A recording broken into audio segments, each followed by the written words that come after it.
नमस्कार, आप देख रहे हैं न्यूज इंडिया और मैं हूं आपके साथ अंजनी कुमार सिंह। और बुलेटिन की शुरुआत बड़ी खबर से करेंगे। बड़ी खबर यह है कि कैराना में किसानों की महापंचायत जारी है।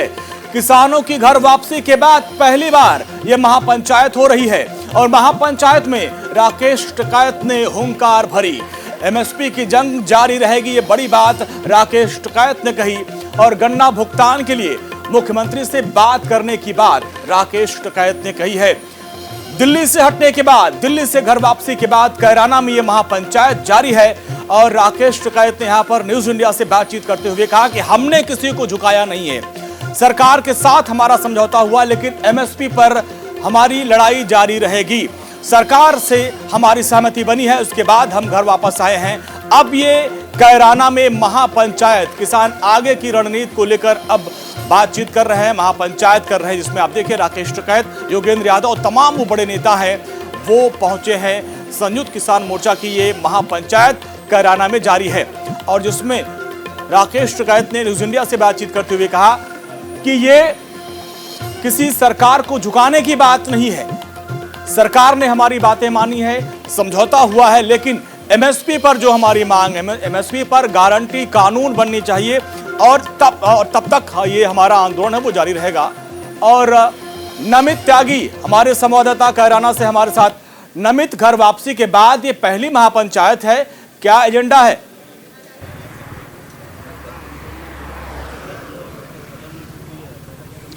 देखिए, बिल्कुल, अगर अंजनी इस महापंचायत की बात करें तो किसानों के बड़े नेता है राकेश टिकैत। उनके धन्यवाद अभिनंदन के लिए महापंचायत का आयोजन जो है वो उत्तर प्रदेश के कैराना में किया गया था। और इस अभिनंदन रैली के अंदर बात करें तो तकरीबन 1000 से 2000 की संख्या में जो किसान थे वो यहाँ पर पहुंचे थे। और इस पूरी महापंचायत के दो एजेंडे थे। पहला तो ये कि अभी राकेश टिकैत ने क्लियर कर दिया कि हमारा आंदोलन जो है वो खत्म नहीं हुआ है, हमारा आंदोलन स्थगित हुआ है और भारतीय किसान यूनियन इसी तरीके से आगे भी किसानों के तमाम मुद्दों को उठाता रहेगा। क्योंकि राकेश टिकैत ने इस बात को भी कहा है कि उनके ऊपर ये आरोप लग रहे थे भारतीय किसान यूनियन के ऊपर और संयुक्त किसान मोर्चा के ऊपर भी कि किसानों ने सरकार को झुका दिया है। तो राकेश टिकैत ने साफ कहा कि हमने सरकार को झुकाया नहीं है, तमाम मुद्दों पर सरकार और किसानों के बीच में जो है एक समझौता हुआ है।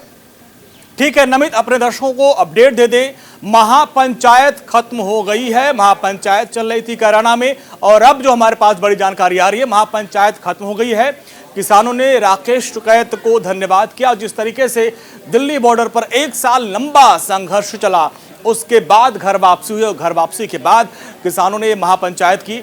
नमित, इसमें राकेश टिकैत और तमाम जो बड़े नेता जो 1 साल तक वहां संघर्ष कर रहे थे, उनके घर वापसी के बाद ये महापंचायत का कार्यक्रम था। ये पंचायत खत्म हो गई, क्या कुछ खास रहा और कौन कौन से नेताओं ने अपनी बात रखी और आगे किसानों का क्या उनकी क्या रणनीति रहेगी, आगे क्या तैयारी उनकी है?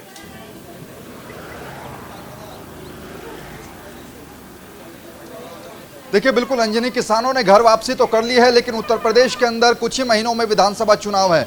तो ऐसे में ऐसे लेकर जो है कई जो आरोप हैं वो भारतीय किसान यूनियन पर लग रहे हैं। कई लोग कह रहे हैं कि भारतीय किसान यूनियन अब किसान आंदोलन के बहाने चुनाव में उतरने की तैयारी कर रही है। हालांकि इस आंदोलन में जो है जितने भी लोग शहीद हुए थे उनकी शहादत को भी इस महापंचायत में याद किया गया। वहीं राकेश टिकैत की बात करें तो राकेश टिकैत के स्वागत में यहाँ पर, जैसा मैं पहले जिक्र कर रहा था कि 2 से 3 हज़ार जो किसान थे वो इस पूरी महापंचायत में इकट्ठा हुए थे। और सभी लोगों का एक कहना था कि केंद्र सरकार ने तीनों कृषि कानूनों को वापस तो ले लिया है, लेकिन हमारे जो यूपी से जुड़े मुद्दे हैं, चाहे हम गन्ने के फसल की बकाये की बात करें या फिर बिजली भुगतान की बात करें, ऐसे तमाम मुद्दे हैं जो कि यूपी के किसानों के हैं, उनको भारतीय किसान यूनियन लगातार आगे भी उठाता रहेगा। और राकेश टिकैत ने इस बात को भी कहा कि यह रैली कैराना में इसलिए रखी गई है क्योंकि यहां से अंजनी कुछ ही दूरी पर पानीपत है और कैराना जो है वो उत्तर प्रदेश के अंदर आता है। तो ऐसे में हरियाणा के किसान भी बॉर्डर पर बैठे थे और उत्तर प्रदेश के किसान भी बॉर्डर पर बैठे थे। तो दोनों राज्यों के जो किसान हैं वो इस महापंचायत में पहुंचे थे। इसीलिए इसी महापंचायत का जो स्थल था, कार्यक्रम स्थल, वो कैराना रखा गया था ताकि दोनों जगह से लोग आ सकें। और राकेश टिकैत ने इस बात को भी कहा कि आगे भी हम किसानों के मुद्दे यूं ही तरीके से उठाते रहेंगे। और उन्होंने, जैसा मैं पहले जिक्र कर रहा था, बार बार इस बात को बोल रहे थे कि हमने किसी सरकार को झुकाया नहीं है, हमारे और सरकार के बीच में मुद्दों पर समझौता हुआ है। ठीक है नमित, बहुत बहुत शुक्रिया उस पूरी बातचीत के लिए। तो आगे की रणनीति पर चर्चा हो रही है और आगे बढ़ते हैं। भारत पाकिस्तान 1971 में जो युद्ध हुआ था, उस युद्ध को आज 50 साल पूरे हो गए हैं। इस खास मौके पर रक्षा मंत्री राजनाथ सिंह दिल्ली के इंडिया गेट पहुंचे, जहां पर तीनों सेनाओं के तमाम अधिकारी और जवान मौजूद थे। आज के इस खास दिन को विजय पर्व के रूप में मनाया जाता है और ये कार्यक्रम इंडिया गेट के पर ये 2 दिन तक चलेगा, जिसमें 1971 के युद्ध में शामिल हथियारों की प्रदर्शनी लगाई गई है और जिन हथियारों के दम पर हिंदुस्तान ने युद्ध को महज 14 दिनों में फतेह किया था, वो हम आपको दिखाएंगे उन हथियारों को और बताएंगे उसके बारे में कि आखिर कैसे इस्तेमाल में ये आते हैं। इसके अलावा हम आपको बताएंगे किस तरीके से यहाँ पर मौके पर मौजूद हमारे संवाददाता गौरव मिश्रा ने एनसीसी कैडेट से बातचीत की। सुनिए उन्होंने क्या कुछ कहा और कितना जज्बा है। 1971 के उस युद्ध को कोई नहीं भूल सकता है और अब अगर हम बात करें 50 साल आज उस युद्ध को पूरे हुए हैं और इस वक्त मैं इंडिया गेट पर मौजूद हूं और इंडिया गेट पर इस पूरे दिन को आज़ादी का अमृत महोत्सव, क्योंकि हम मना रहे हैं 75वां आज़ादी का महोत्सव है, विजय पर्व के रूप में मनाया गया है। तस्वीरें देखिए, यहाँ पर जो ये एनसीसी के बच्चे जो हैं वो आए हुए। मैं चाहूँगा एक बार जोर से नारा लग जाए, भारत जय, भारत माता की जय। बिल्कुल, तो जोश है बच्चों में और सभी लोग आए हुए हैं क्योंकि 1971 में जो हुआ था उस युद्ध के बारे में उनसे ही बात करते हैं, किस तरीके से हमारी सेना ने मोर्चा लिया था। क्या आप लोग पढ़ते हो तो किस तरीके की कहानियाँ उसमें नजर आती, कितना फ़ख्र महसूस होता है? सर बहुत फ़ख्र महसूस होता है। लाइक 13 डेज़ का युद्ध था और उसी में ही भारत की सेना ने पाकिस्तान को धूल चटा दी। तो अभी हम बहुत प्राउड फील कर रहे हैं कि अभी हम बहुत प्रिविलेज्ड हैं कि हमको यहाँ पे आने का मौका मिला, हमको ये सारी चीज़ें देखने का मौका मिला। अभी वहाँ पे प्रदर्शनी लगी है, हम वहाँ भी जाएंगे, अभी वो देखेंगे।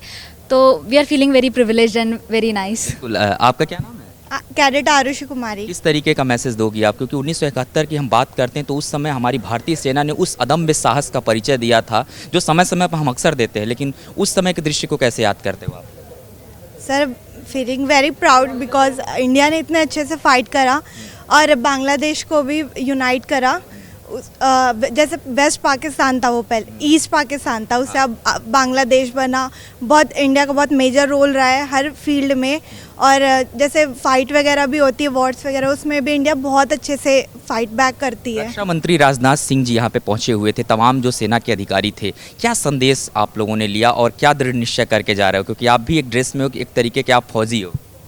सर दृढ़ निश्चय तो यही है कि देश के लिए हमेशा कुछ ना कुछ ज़रूर करना है, इंडिया को प्राउड फील करना है, क्योंकि हमारे जो पहले भी जो शहीद हुए हैं या अभी भी जो भी सर्विस कर रहे हैं वो इंडिया के लिए बहुत कुछ कर रहे हैं। हम लोग नॉट ओनली इंडिया, हम लोग सिटीज़न के लिए भी इतना बहुत। आगे फौज में जाने का इरादा है?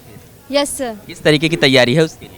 सर पहले तो हमने एनसीसी ज्वाइन कर रखी है, तो उस बेस पे हम अपना बैच देंगे और उसके बाद हम सर्टिफिकेट जो मिलेगी हमें बी और सी सर्टिफिकेट्स, उसके बेस पे हम आर्मी ज्वाइन करना चाहेंगे और देश के लिए प्राउड महसूस कराना चाहेंगे कि हम भी एक फौज के लिए तैयार हैं और अपना भी हम। आप भी तैयार है फौज के लिए? जी सर। क्या युद्ध नीति की अगर बात करें, भारत लगातार दुश्मनों को धूल चटाते रहता है। आज राजनाथ सिंह भी यहाँ मौजूद थे, आप लोग सुने होंगे। 1971 के युद्ध को किस तरीके से याद करते हैं, हमारी सेना ने जो दम्य साहस का परिचय दिया? सर वो बहुत ही ज़्यादा सराहनीय है। उन्होंने जिस हिसाब से युद्ध लड़ा था 1971 में, और हमारे जो प्राइम मिनिस्टर थे इंदिरा गांधी जी, और पुराने पाकिस्तान को एक नया देश उन्होंने बनाया।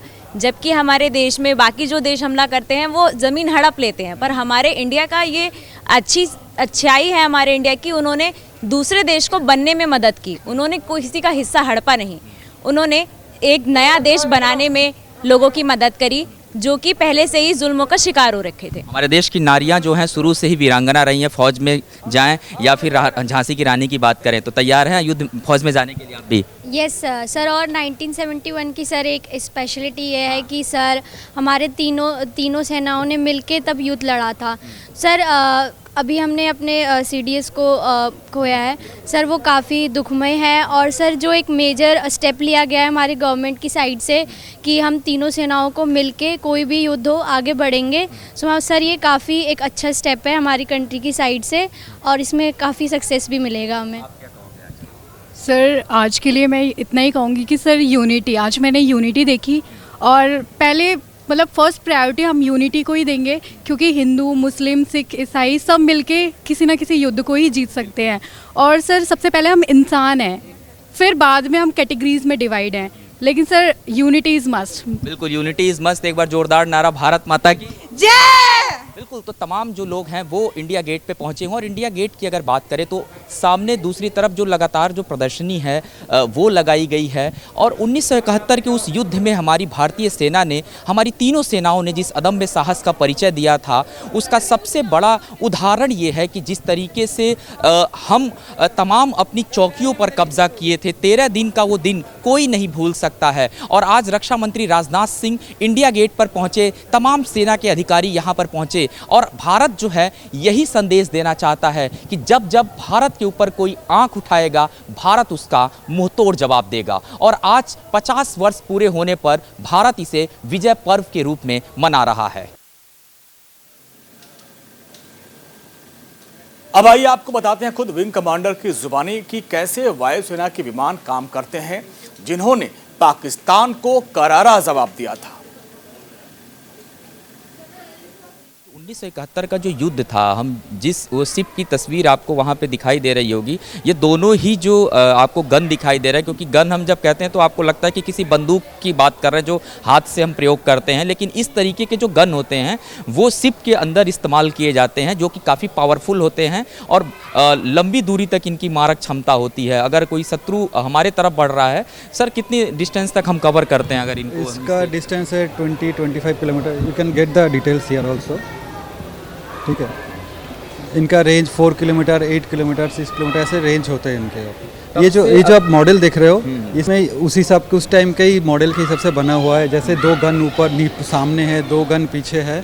सो दिस काइंड ऑफ ये गन्स ऐसे शिप में लगा रहते थे। जैसे जहाँ पे वो लाइट्स ऑन है वो हमारे गन है, वो gun these are firing guns. इसमें से फायर करते थे हम लोग। ऐसे फायर करके हम लोग कुछ भी दुश्मनों का जो भी जहाज आ रहा है या फिर कुछ कहीं पे कुछ करना है तो they will fire from it.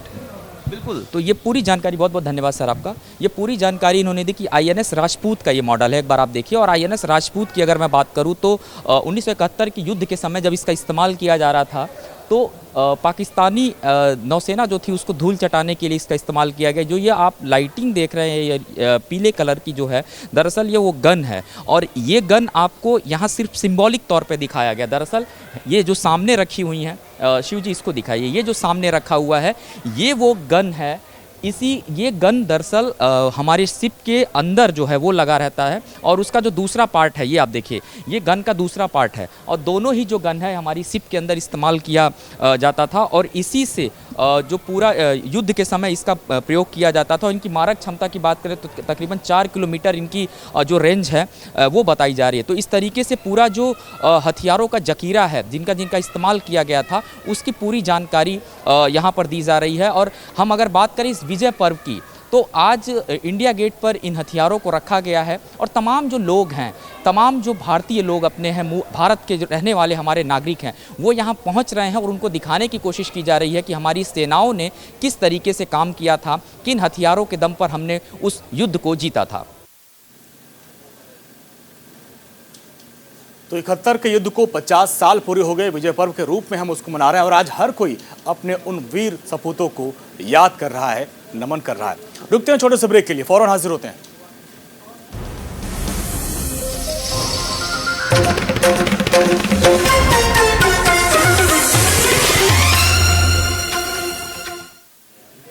Break के बाद एक बार फिर से आपका स्वागत है। भारत पाकिस्तान के बीच हुए 1971 युद्ध को आज 50 साल पूरे हो गए और इसको हम विजय दिवस के रूप में मना रहे हैं। और इंडिया गेट पर उन हथियारों की प्रदर्शनी लगाई गई है जिनका इस्तेमाल इस युद्ध में किया गया था और इन हथियारों के बारे में बता रहे हैं वहाँ के मौजूद जवान।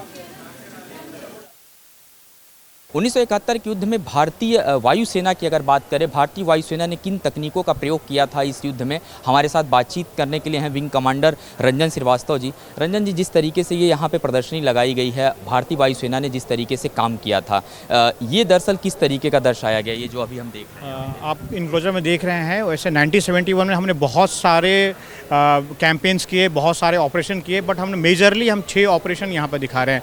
जिसमें पहली ऑपरेशन आप देख रहे हैं कि ये जो कैनबरा है ये बॉम्ब कर रही है। इसमें हमने दिखाया है कि जब पाकिस्तान ने हम पे अटैक किया तो ये कैनबरा बॉम्ब वाज लॉन्च, और इन्होंने बहुत सारा पाकिस्तान के जो बेसिस थे, रनवे थे, उनको उन्होंने डिस्ट्रॉय किया। सेम इस तरह देखेंगे ये हेली बॉर्न ऑपरेशन ऑन मेघना रिवर। आप देखेंगे कि इसमें हमने मी-4 हेलीकॉप्टर लगा रखी है और उसके बैकग्राउंड में एक मेघना रिवर है। उस टाइम में since there no rail connectivity, इस पे ब्रिज नहीं थे, और हमारा टास्क था कि जो हमारे जवान्स थे, 600 जवान्स थे, उसको हमें क्विकली उस साइड ट्रांसफ़र करना है। और हमारे पास 8000 टन आइटम थे, एम्यूनिशंस थे, फ्यूल्स थे, लॉजिस्टिक्स आइटम थे, उसको हमें ट्रांसफ़र करना था। तो इस मी-4 हेलीकॉप्टर्स के द्वारा हमने सारे अपने जवान्स को, आर्मी जवान्स, एयरफोर्स, एक टीम के साथ, और हमने ये सारा ऑपरेशन कंप्लीट किया। बिल्कुल। अगर हम बात करें आगे की, क्योंकि हम लगातार पूर्वी सेक्टर में पाकिस्तान को हमने पीछे हटाने में कामयाबी हासिल कर ली थी। ये जो हिस्सा है सर हम दिखा रहे हैं, हमने बम ये यहाँ पे जो दिखाई दे रहा है ये किस तरीके का था जो अटैक हमने उसमें किया? ये जो अटैक आप देख रहे हैं यही बहुत फेमस अटैक था और ये एक वॉर का टर्निंग पॉइंट था। आप इसमें जो हमने दिखा रखा है ये देखिए MiG-21 टाइप 77 एयरक्राफ्ट है और ये गवर्नर हाउस ऑफ ढाका है।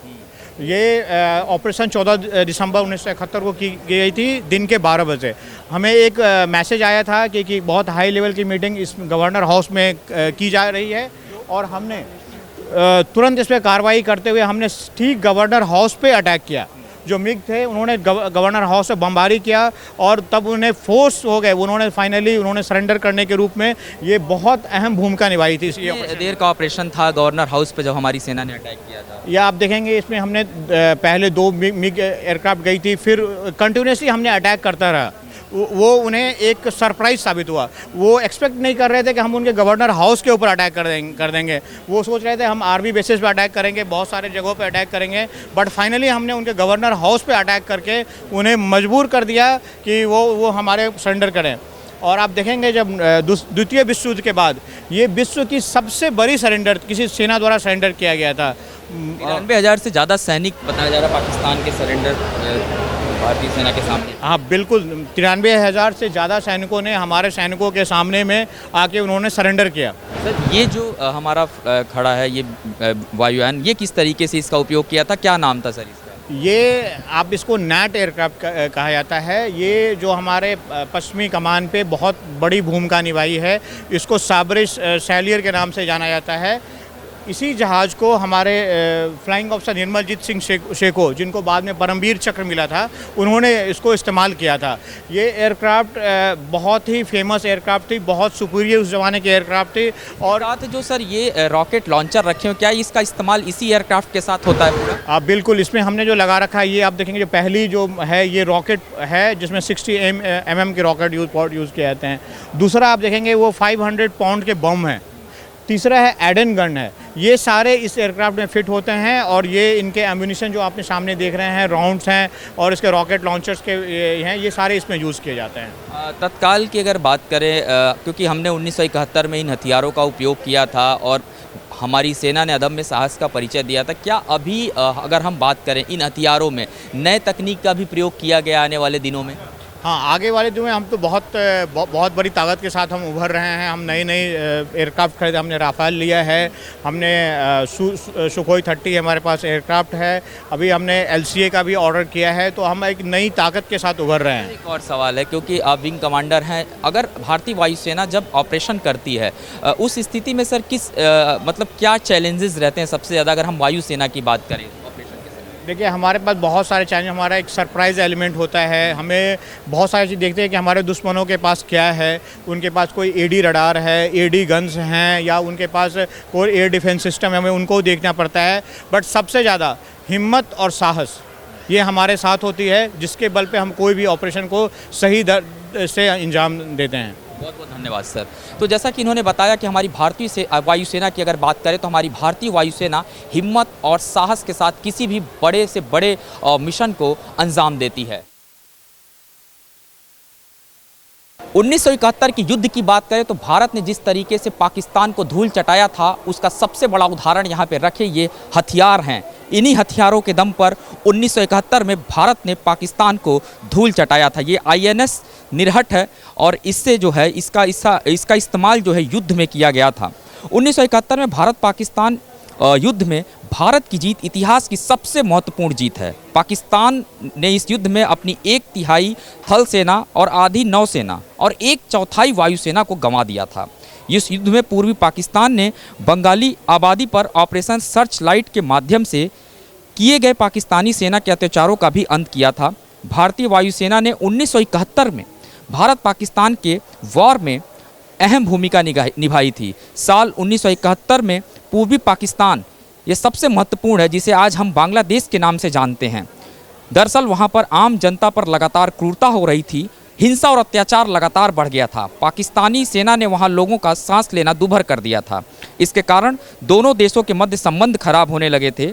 इस स्थिति इतनी बुरी हो गई थी कि 22 नवंबर को भारत और पाकिस्तान दोनों ही देशों के मध्य जंग की आहट शुरू हो गई। ठीक इसी दिन दोपहर के समय 4 पाकिस्तानी एयरक्राफ्ट ने भारतीय इलाकों पर फायरिंग कर दी और उसके बाद से भारत और पाकिस्तान के बीच जो युद्ध हुआ, उस युद्ध की भी अगर हम बात करें, तकरीबन 13 दिनों तक उस पूरा युद्ध चला और उस 13 दिनों के युद्ध में भारतीय सेना ने पाकिस्तानी सेना को धूल चटा दिया। कैमरामैन शिव कुमार भारद्वाज के साथ गौरव मिश्रा, न्यूज़ इंडिया, दिल्ली।